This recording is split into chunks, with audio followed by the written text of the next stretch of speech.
Gani, ano bang natabo nga Nagkaintindihan na yung dalawa. anong natabo kay diri kay Kudesa man? Oo nga, Ang nagrekanta.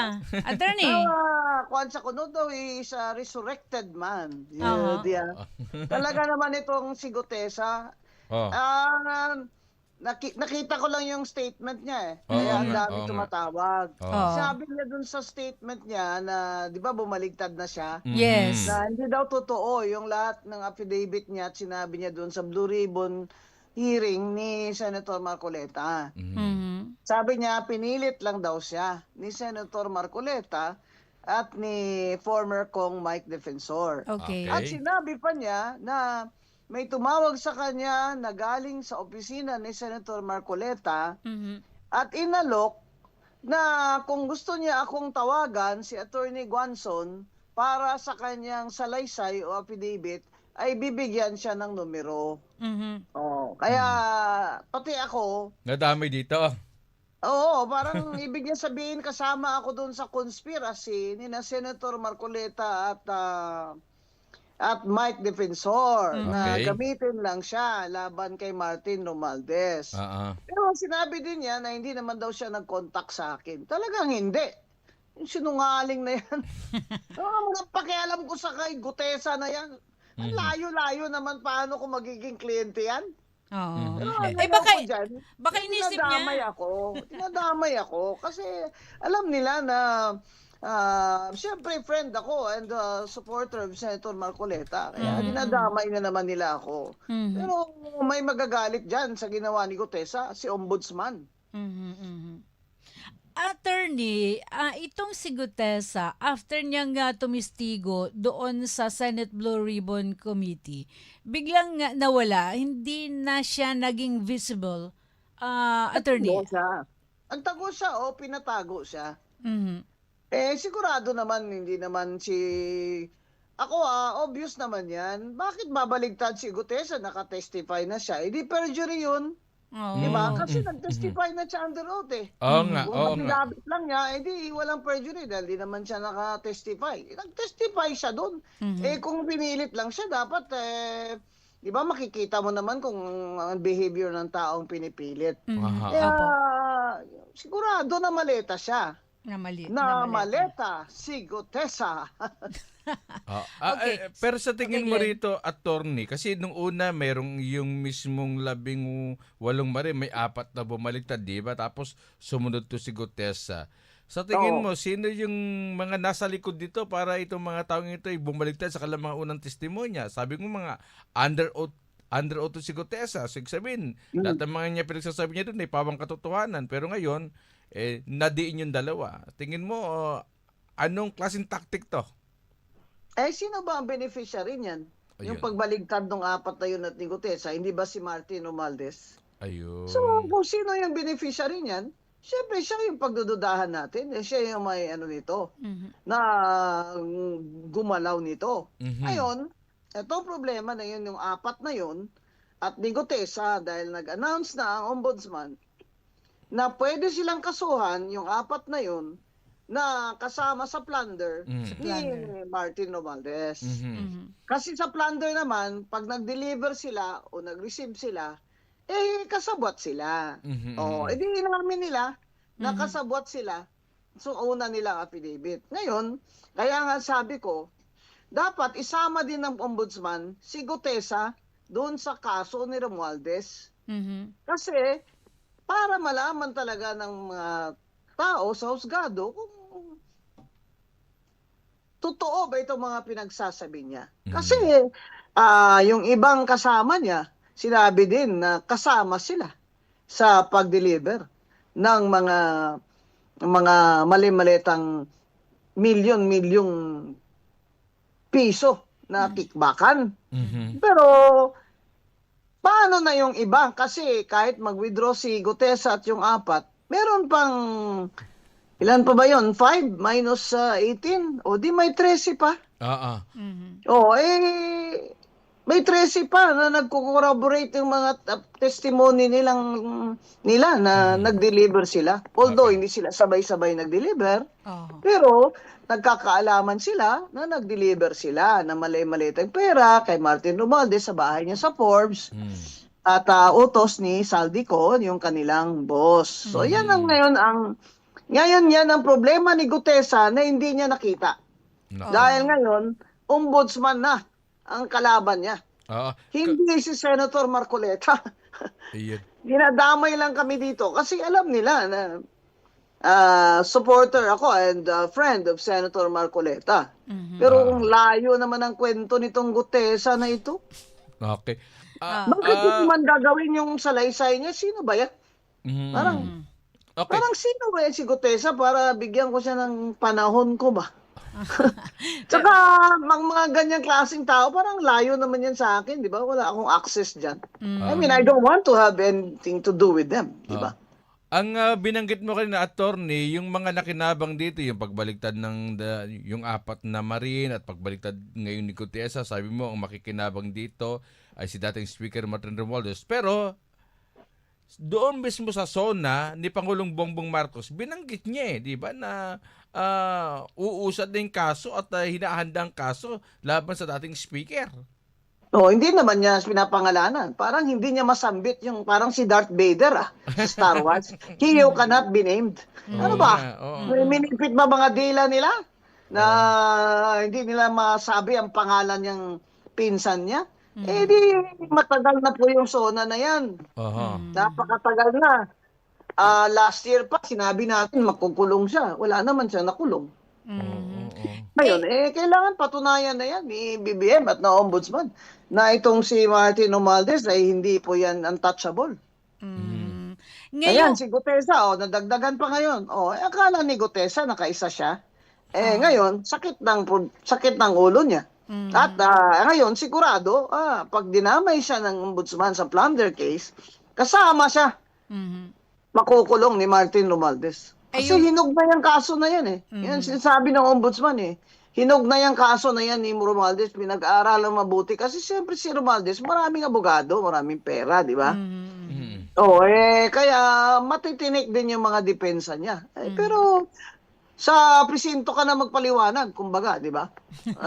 Kinulong nyo nga si Senator Marcoleta na walang perang ni isang kusing galing sa gobyerno, ginawa niyong plunder yan pa si Martin.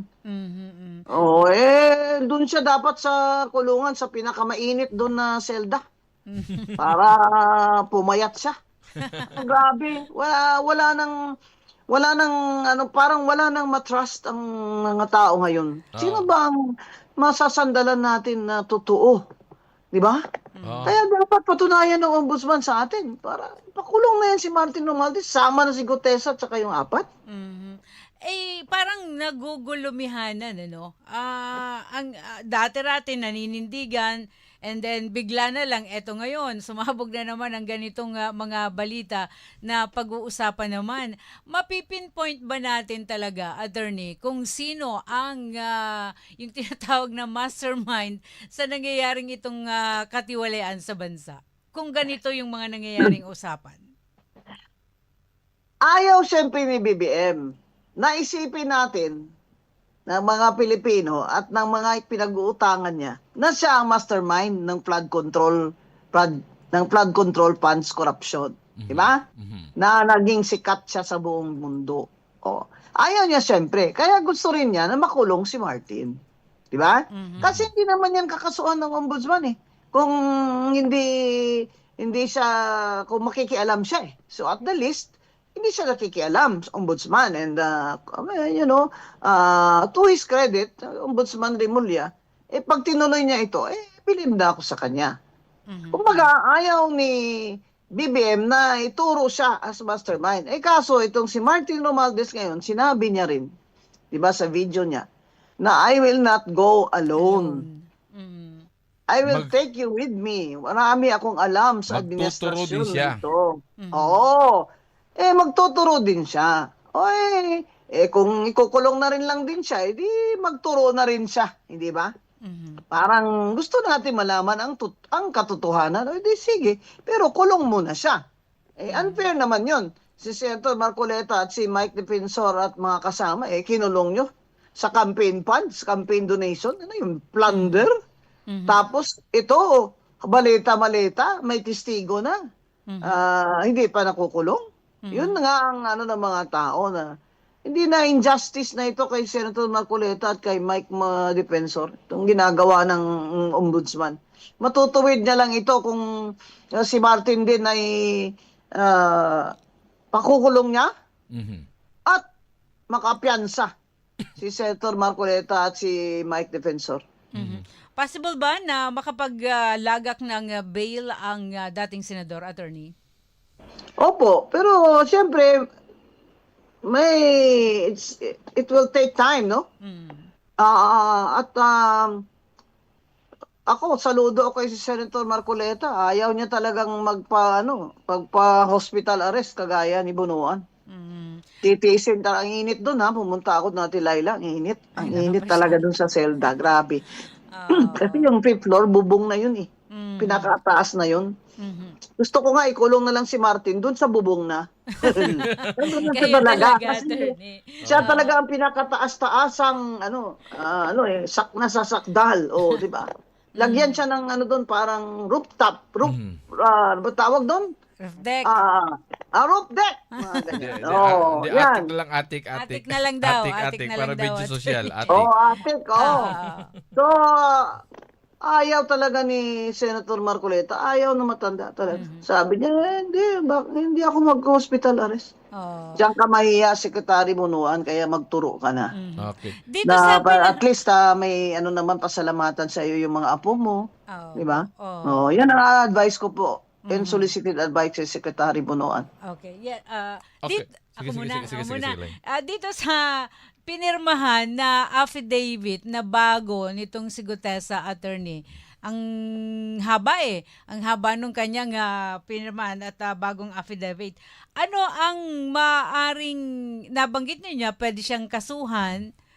Ibig sabihin ba, bababaliwala na yung una niyang affidavit?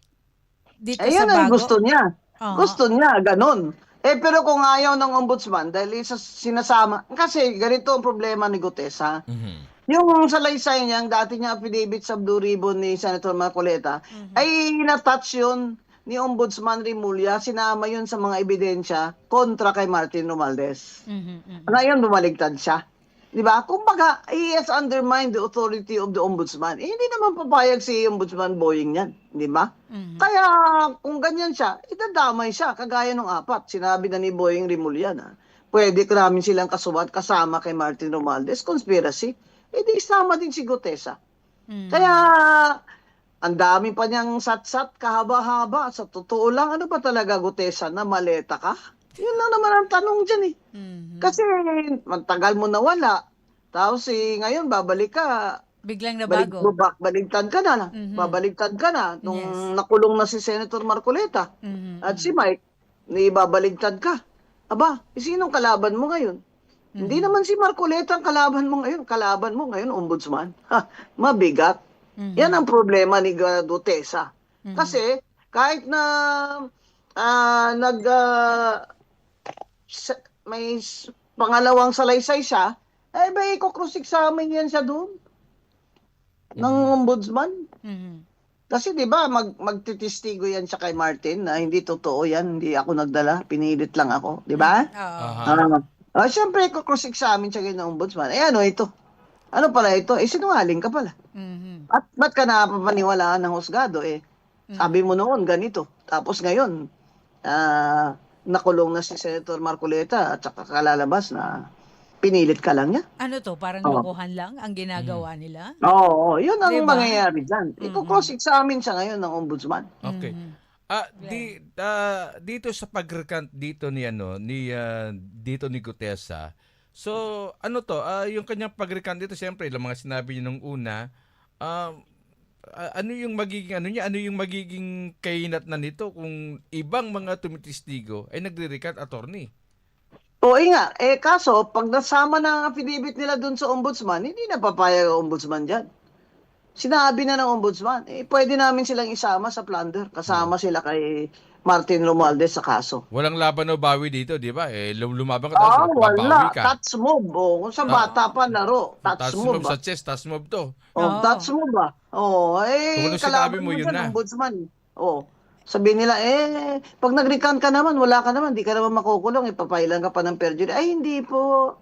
Hindi lang po perjury ipapile sa inyo, Gutesa. Plunder po. Kasi sa plunder, kasama po ko sa conspiracy yung nag-deliver ng pera at saka yung nag-receive ng pera. O kaya kung para kanino yung pera. Yes, Yan. opo. Conspiracy to Oo. commit plunder. So, ibig sabihin, attorney, hindi lang si Gutesa, maging yung apat na nag-recant din, maaaring makasuhan kung gagawin ito, no? Itong sasampa ng kaso laban sa kanila. Pwedeng Opo, plunder and din. in fact, the ombudsman has already said that. We Okay. can, sabi niya. We can. Kaya namin, we can. Pwede namin isama sila sa kaso ng plunder ni Martin Romualdez. Ayan, sige. Sige, may maleta nga kayo, pero himas rehas naman kayo. So dito, attorney, para sa iyo, dito sa pananong ito, kaya nag-recant, kaya bumaligtad si Gutesa, hindi dahil Para kay Romualdez. hindi dahil sa pressure ng gobyerno sa buhay niya, hindi dahil sa nagsasabi siya ng totoo. So, bumaligtad siya dahil binayaran siya ng kampo To ni Martin benefit Romualdez. Romualdez. Yun yun. Sino ba naman beneficiary di si Romualdez? Oh, Pero yun ako, yan ang suspecho ko. That is my opinion. Pwede ba naman si Gutesa? Pwede ba naman yan na wala na lang bigla tapos babalik ngayon? Pwede ba naman yan na it's just he's being bothered by his conscience? Baka naman million yung conscience niya, ay mabigat na. Hindi nakakayanin. Ayun, okay. So, dito, sa tingin mo dito sa pangyayaring ito, sabi mo nga, kung masusubukan dito si Ombudsman Boying Rimulya, kung ano ang paninindigan niya dito sa kaso ni Martin Romualdez? Opo, ibig sabihin, ano pala tingin niyo sa ombudsman? Kawayan? O mabali-bali nyo lang? O ibig sabihin, magkasabwat ba si Ombudsman Rimulya at si Martin? Na maglaglagan na lang ng mga witness, hayaan lang ng ombudsman? Ibig sabihin yan nila, kung gagawin nila yan, magkasabwat pala? Talaga, magbrad na ombudsman, Rimulya at si Martin Romualdez? Pero sa tingin ko, totohanan siya ni Ombudsman Boying. Paano Kasi naman? yung tao talaga nagdidemand na na Apo. kailangan makulong na ito si Martin Romualdez kahit na yung mga nagpapautang sa Pilipinas. Diba? May tingin sila sa atin. Kung sige kayo corruption dyan, ba't naman kami papautang sa inyo? Baka wala na kayong pambayad. Tama, oo. Paano to, attorney, itong mga pag-recant dito ni Gutesa? Baka bigla namang maglilitaw naman ng isang video si Saldi ko na patutunan niya. Hindi! Inutusan ko yan si Gutesa na mag-deliver kay Martin Romualdez. O, di yari siya. Baka bigla maglabas ng video ulit. Alam mo naman, nananayib si Saldi ko eh. Palagay ko na wala ng power si Martin pag nakulong na siya. Different administration na magpalit na ng administration, pwede nang bumalik si Zaldi. At sabihin niya, ako magte-testify pero state witness. Kasi Dapat biglang natahimik din si kulong lang Zaldi ako habang ang Sandigan Bayan ay mag-decide kung pwede ako mag-state witness. Pero ituturo ko yan si Martin. Tuturo ko yan. Yan. Hindi Yan ang kaya... gusto ni Bonoan, mag-state witness. Sabi ng Sandigan Bayan, hindi. Hindi ka pwede mag-state witness dahil hindi ka naman pwedeng mag-claim na hindi ikaw ang most guilty. Yan. Kasi ang state witness dapat hindi siya ang most guilty. Di ba? Pero sinasabi ng Sandigan, hindi pwede. Sa taas ng ranggo mo. Ang ranggo mo isang halintang na lang presidente na Tama. Alter ego ka ng presidente as cabinet secretary. Ayan, hindi siya pinayagan. So ngayon, si Bunuan nandun sa ospital. May sakit siguro din siya, pero kahit na, di ba? Unfair din naman si Senator Marcoleta nga, may sakit din naman yan. Bakit? Nagbisita ako doon, pumayat May sakit din naman ang daming sakit Pero titiis niya. Kasi naninindigan siya. Grabe talaga. Grabe talaga, unfair talaga ito, Ombudsman. This is an injustice. Papiansahin nyo na yan si Senator Marcoleta at si Mike.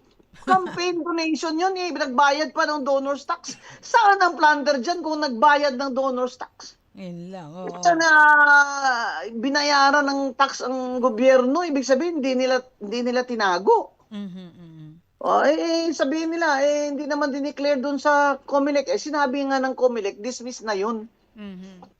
Itong, Pambira naman. attorney, Yung jurisdiction ng COMELEC ngayon ano na. Malabo na. Malabo na pala ang jurisdiction ngayon ng COMELEC sa campaign funds. oo nga, parang wala. Walang bisa na yung power niya ng criminal prosecution ng campaign funds. Napunta na naman sa ombudsman. Basta lagyan lang nila plunder. Mhm, Lahat na lang ipaplunder nyo. Ito pa, yung donation na 30 million, 10 million, 20 million ni Mike Defensor at dalawang kaibigan niya. mhm. Total nila para umabot ng more than 50 million para lang ma-plunder, di ba? Yes. Injustice talaga yan, ombudsman. Mhm, mhm. Talagang habulin nyo ito si Gutesa, habulin nyo kasi hindi naman pwede yan na ganyan lang, pinaglalaroan niya yung justice system. Mhm. Paano yan kung magkasundo naman yung magkabilang panig, ombudsman and the other party attorney? Si Paano Martin. yan? Oo, Oo. paano yan? Masyado ng lubog dito sa baha si ombudsman. Na pwedeng kakainin niya suka niya dito. Sinabi niya na yung beses eh. Opo.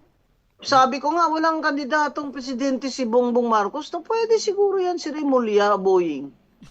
Kasi compared sa brother niya, mas popular na siya ngayon eh. Lalo na pag pinakulong niya si Martin, di ba? Ayun, kapag Oo. yan, hindi lang si Martin, yung mga sinasabing mga alipores noon, ni dating Yun. Speaker Martin Romualdez, na nakinabang din sa mga flood control, yung mga dating congressman na Correct, binabanggit. yung mga kontratista na yan, kagaya Oo. ni Gab Jola. O yan. Oo. O, sino pa? Dami, no? Lahat ng mga, dapat i-imbestiga yung mga taga-Bulacan ng mga congressman dyan eh. Abot naman hanggang tenga yung mga baha doon. Mga tilapia pumapasok na sa loob ng bahay ng mga tao. Kung yan ay gagawin ni Ombudsman Boying Remulla, Oo, may laban. mabango, matapang to. Wala itong May laban sinisino. siya, no? May laban siya. Walang sinisino to. Oo, Pero hanggat wala siyang pinapakulong, hanggat sinasabi na magsasampa pala ng kaso, Wala pa rin. tama yung isipan ni Laila Attorney. Wala pa rin. Baka ito doon lang sa TV magkalaban pero sa likod magkakampi. sa likod, mag-brads pa rin. Oo, mag-press pa rin. Paano yan? Oo. Kumbaga pakitang tao lang.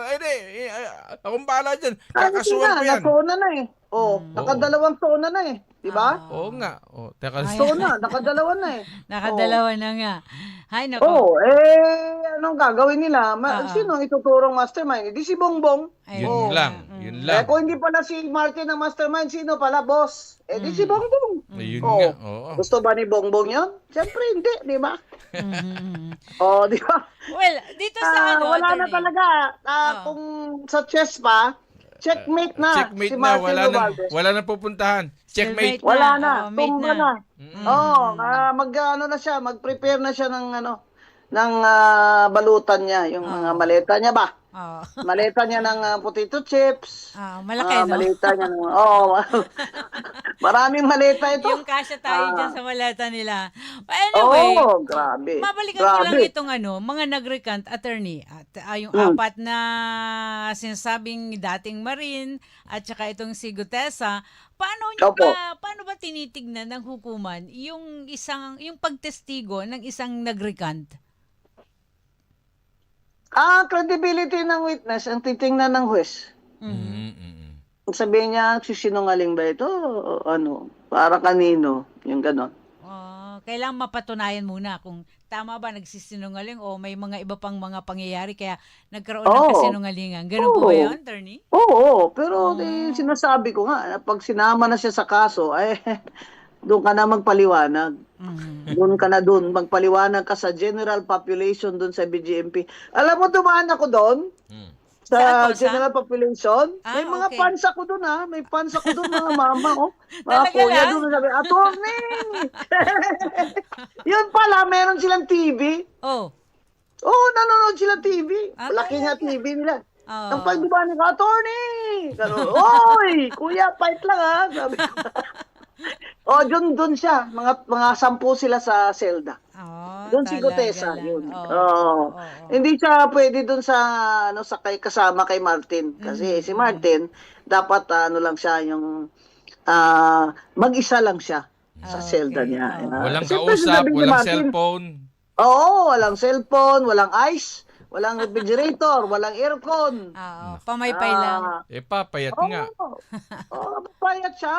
Oo, Diet, pambira diet. naman. Ilang years naman siyang tumaba it's time, di ba? Oo. So, It's time attorney, that the people will see justice. ano ang maasahan natin ngayon? Ano ang nakikita po ninyong maaaring mangyari pa dito sa pagbaliktad o pag-recant nitong si Gutesa at nitong 4 na dating mga marino kung tawagin? Dahil narinig na nila ang ombudsman na pwede silang kasuhan. Palagi ko si Gutesa mag-underground na naman ito. Total, nakuha na naman niya maleta eh. Palagay ko, mawawala na naman ito na parang bula. Nako. Oo. Tapos, di- pagkatapos pagbalik niya, binigyan ako ng pera eh. Pero Oo. yun ay tinanggap ko bilang ebidensya na sinusuhulan talaga ako para bumaliktad. Recant na naman. 3 times na siya ngayon. 3 strike. Para sabihin na talaga, masyado ka ng sinungaling ha, kulong ka na. Kulong ka na. Okay. Doon ka na magpaliwanag sa Sandigan Bayan. Yan dapat Ombudsman Remulla para po naman po yung hustisya kami. Panindigan nyo naman po yung mga sinasabi nyo. Pakulong nyo na si Martin. Magbi-birthday na po ako next week. Kala pa rin si Martin. Di pa rin nakukulong. May birthday ka ba? Tapos, Ombudsman Boyeng. dapat next week dito ka ng Miyerkules dito sa Usapang Matino. Opo. Ayun.